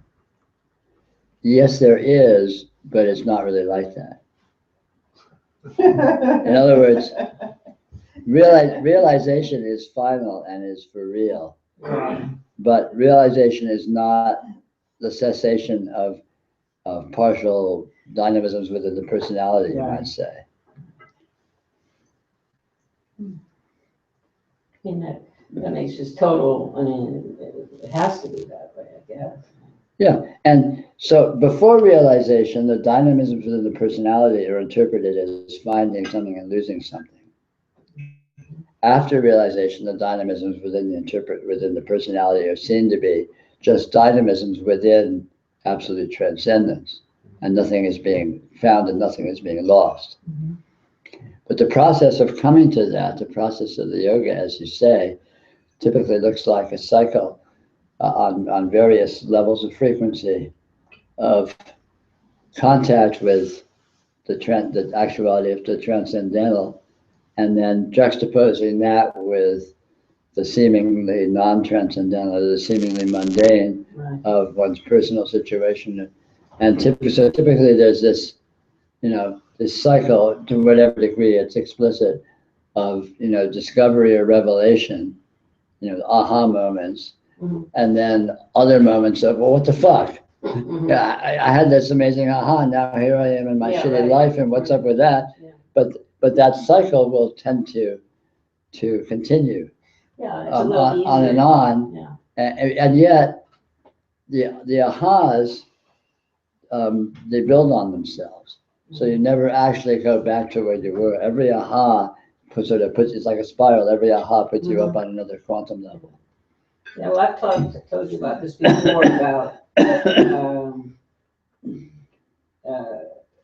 just different ways I've discovered, to just fine tune, and it could be just something just like going like this. Yeah. I mean, it's so weird. No, as one develops skill, one develops little techniques and tricks of energy engagement that can be enormously powerful and efficient and very simple.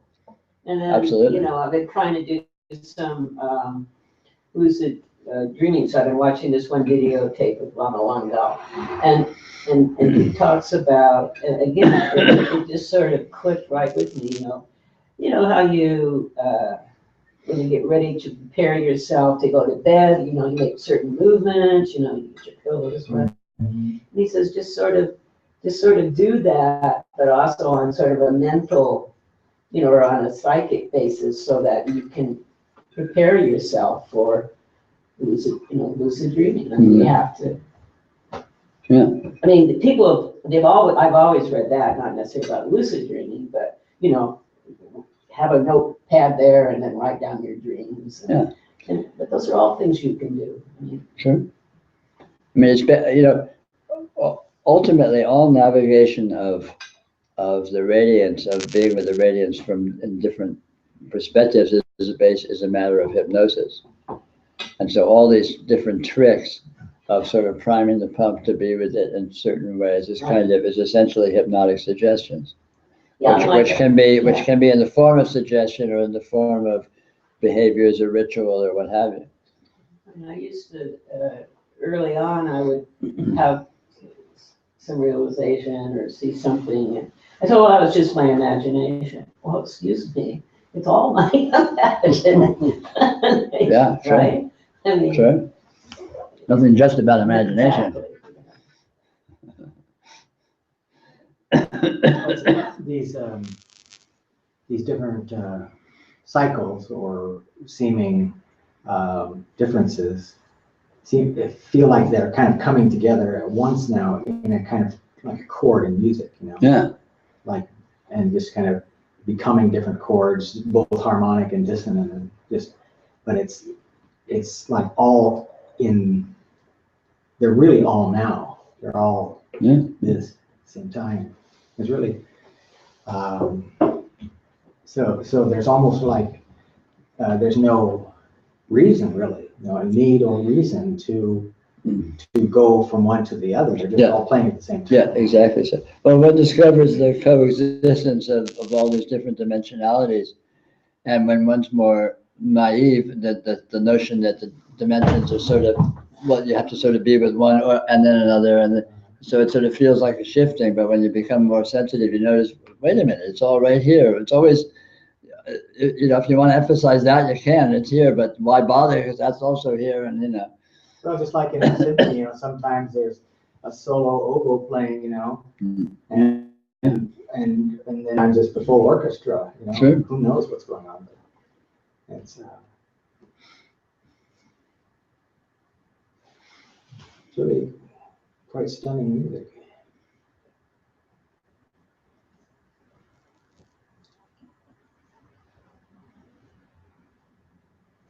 But you were talking, I noticed you just, like you said, it could used to be that, you made some gesture with your hand, Oh, yeah. And I know exactly what you mean. It's just, it can be so subtle, so banal, so seemingly like nothing to point to.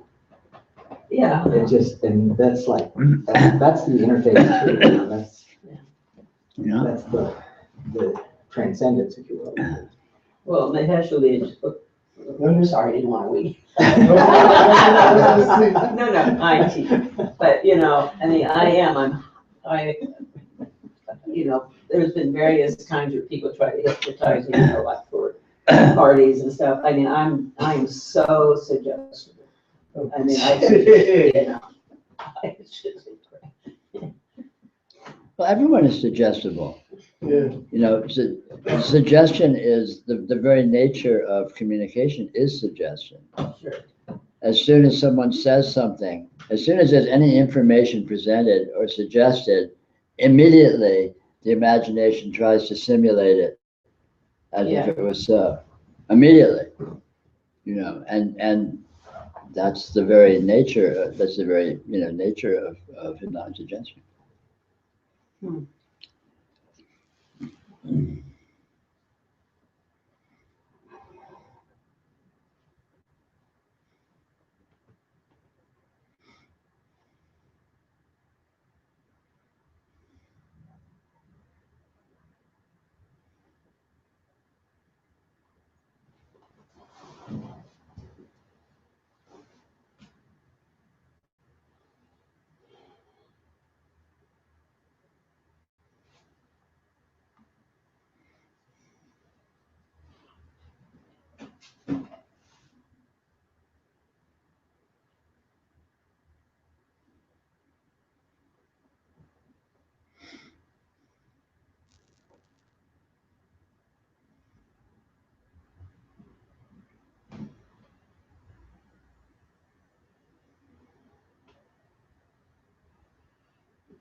And it seems like there's this seeking an artificial comfort, right?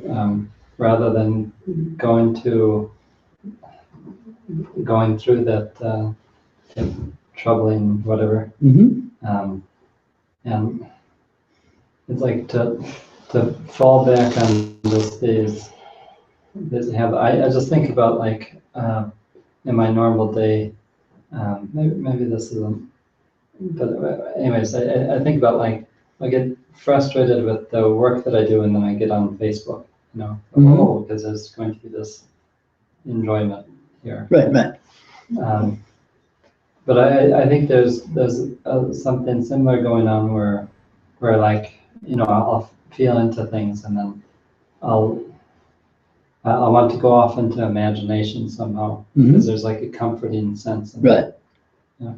Yeah. That's very typical. But that's in a certain phase. That's still the reflex to do, because that's an old mode which you've done all your life of going into the comfortable fantasies. But again, as the yoga develops, when you begin to get that the radiance is more comfortable. I mean, that's the real turning point in the yoga. You've heard me talk about the beginning of yoga is like, the first half of yoga is like an uphill struggle, and the second half of yoga is like coasting downhill. And I think the real turning point at the top of the hill is where you directly get that the open-endedness of the radiance is more comfortable and more comforting and superior as a mode, let's say, than fantasy. And then you're no longer fighting to get out of fantasy. At that point, you're just going back to fantasy would be silly. It would be absurd. Why would you do that? Because it's like this. It's like going back to a small, dark, dirty, cold room when you can be out in the sunlight. You know, it's like, well, yeah, I could do that, but why on earth would I want to? But to no, exactly. And this is what it's like in the, you know, and this is sort of the turning point, is when you stop missing the room, when you get there. Well, yeah, that's there, and I can go back anytime I want. But look at this. You know, I have this lusciousness, this vitality, this nourishing-ness, this fullness, this open-endedness and freedom. Or I have that small, dark, cold, unpleasant place that I use, that's very familiar, that I used to think was you know, a really good thing. But until you feel that and see that, it's not true for you. So at this point, it's kind of an exploratory thing where you're exploring alternatives, even if you keep coming back to the familiar. And that's fine, because sooner or later, the tipping point happens. Sooner or later, the openness of the radiance wins, assumes dominance, and you get, wow, you know, how it is superior to inhabiting fantasy. But at first, it doesn't seem that way. At first, as you know, in terms of like the phrase from the Gospel of Thomas, it seems troubling. It seems annoying. It seems weird. It seems too, it doesn't make any sense. And so you flirt with it and explore it, but you don't want to hang out there because it's perturbing. And so then you go back to familiarity, and which is fine. There's nothing wrong with that. But ultimately, that's not the trend of it. Well, even somewhere it's like the fantasy doesn't even, it just isn't there anymore in the sense of being a satisfying hole or dark or a place to go. Yeah. It just opens into this too. Yeah, exactly. It is this too. Yeah, you discover you can't be in it. Or not, it's just like, duh. So I'm kind of having like a lot of like a not really clear sense of not being a me. Mm-hmm. And of not being a me. Being something that's not. I mean, that my meaningless thoughts are really showing me a meaningless world. And then tonight, kind of after the break, all this contraction just came in. All this. Sure. And I'm trying to like play with it as much as I can and find and start to be okay with it. And I mean, there's all these strategies, man. But it's more like, it's not like I want to be in the room, or maybe I do want to be in the little cold dark room, but it's more like the cold dark room just decided to trap me. Sure, that can happen. And The crane was turning, yeah. And so I'm just wondering if there's a more skillful way to be with it, or just the skillful way is don't worry about it. Whatever happens is cool. If you find yourself dragging back into contraction, it's like, cool, okay, that's what's happening now. That's what the radiance is looking like. Because whatever happens, one thing is for sure, that it's going to shift. It's going to change into something else. For sure, yeah. And so in that context, it becomes irrelevant what it becomes. And even when it becomes something, it isn't actually becoming that, because it's always more than that. Right. So even when it's contraction, it's not actually a contraction. It's just for some reason that kind of a dominant node or resonance seems to be presenting. Yeah. But it doesn't matter. It's struggling against it that reifies it. Right. And when I catch myself resisting. Yeah, resistance makes it real, it makes it solid. Non-resistance dissolves. Non-resistance is the universal solvent in practice. So non-resistance is just like, okay, whatever. Yeah. And then, and that becomes a kind of a self-fulfilling prophecy of looseness. And in that looseness, there, all of a sudden the contraction isn't a contraction anymore, and then you're off and running. But even if it's full-on resistance and you're caught hook, line, and sinker, it still doesn't matter. Right. So still, the best attitude is looseness. Well, you've heard me say, the most sacred mantra is "fuck it," and that's kind of or the best attitude is a kind of a playful attitude. Approach it all like a game. Don't think of it as mattering or having any importance. So it's like, oh, I'm in contraction now. Wow, that's fun. Yeah, this is an area where I've never really said fuck it. Yeah. So this is a practice in getting to say fuck it here too. Yeah, really. I mean, it's really, it makes a delightful joke to say the highest mantra is fuck it, but it's profoundly and ultimately true. Yeah. and not just theoretically, but in practice. I totally get it. I mean, that is the ultimate attitude. Fuck it almost anywhere else, but when I get really contracted, Yeah, it's like, oh, I gotta work on this. right. And that's not saying fuck it. And it's not the contraction that's the problem. It's the giving it importance that you have to work on it that's the problem. Right. And if you said fuck it, the contraction wouldn't even be a contraction. Right. It would just be another weird flavor of the radiance. That always reminds me of like a tangle of string or something like that, Yeah. Like when it gets all tangled up, if you start yanking on it, It gets tighter. Problem. Right. But you kind of just, you work with it in a way. You'd be loose with it, and it untangles. Yeah, absolutely. Which is in a way kind of you could almost see that as it's kind of like a little principle of, if you will, it's kind of a principle of being like your hand is like gentle with it, and there's a looseness, but there's a doing, but it's a loose doing. Yeah. Well, that's kind of what I mean by playfulness is the most efficient. By playfulness, I mean a sort of a gentleness and a looseness and a non-particular goal-oriented.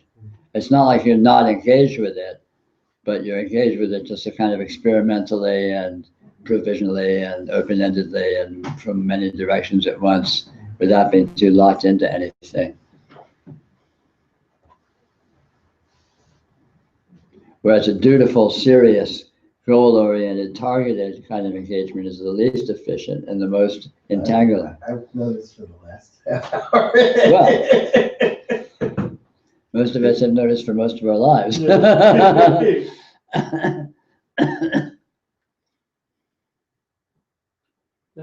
this belief that those times when I feel a contraction that I just need to fight against it. Right. And there is a sense sometimes of fighting against it in this concentrated way and then popping out of it for a short time.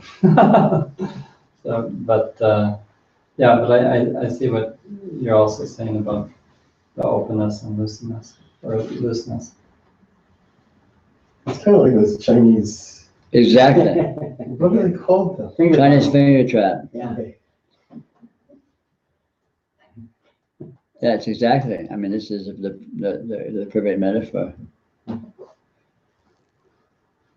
no, I'm in this trap. I have to get out. Pull harder. I was in quicksand once. Yeah, same deal. Yeah. Whoa. And going like this going up and down didn't do anything. It took me 20 minutes to realize I could just get the weight distributed if I just popped my leg up, extended my leg, and I was out. Sure, and then for 20 minutes. Oh yeah, in Nevada, near a golf course. Talking about a sand trap. Yeah. Damn. They couldn't see me because I was like 100 yards away and I was seated because I couldn't stand. And I yelled and nobody, I think people looked but didn't know where I was coming from.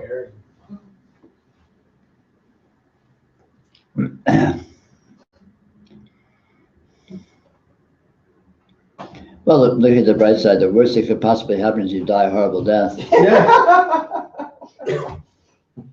That's going to happen anyway. So. Right, right. Ever see Merry Christmas, Mr. Lawrence? Yeah. Oh, yeah. What a movie. Oh.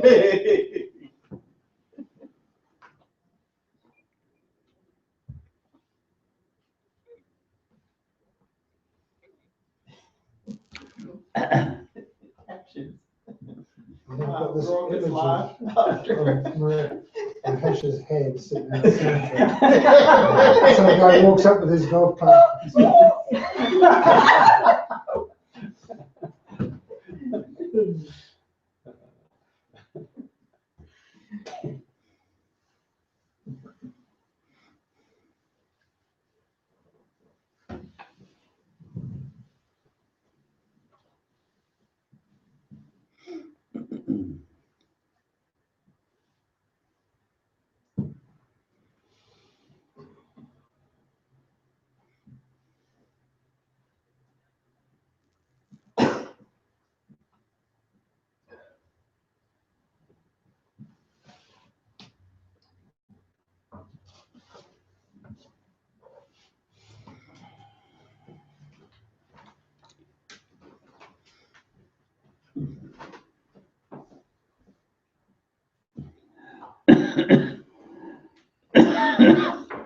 So in the same way, you can ask a question of this, and you can get into a sort of conceptual quicksand or something like that. Sure.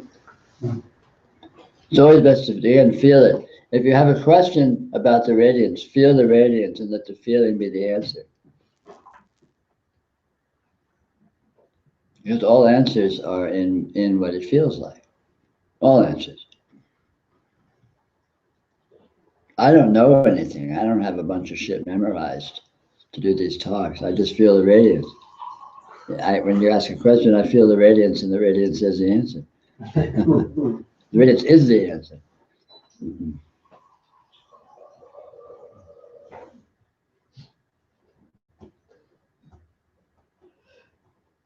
That's what it means to say the radiance speaks through you. Well, the radiance speaks through everybody. The radiance is all intelligence, is all information. But in its pure form, it is all information, as opposed to this intensely partialized stuff that people try to traffic in and try to own and try and hoard.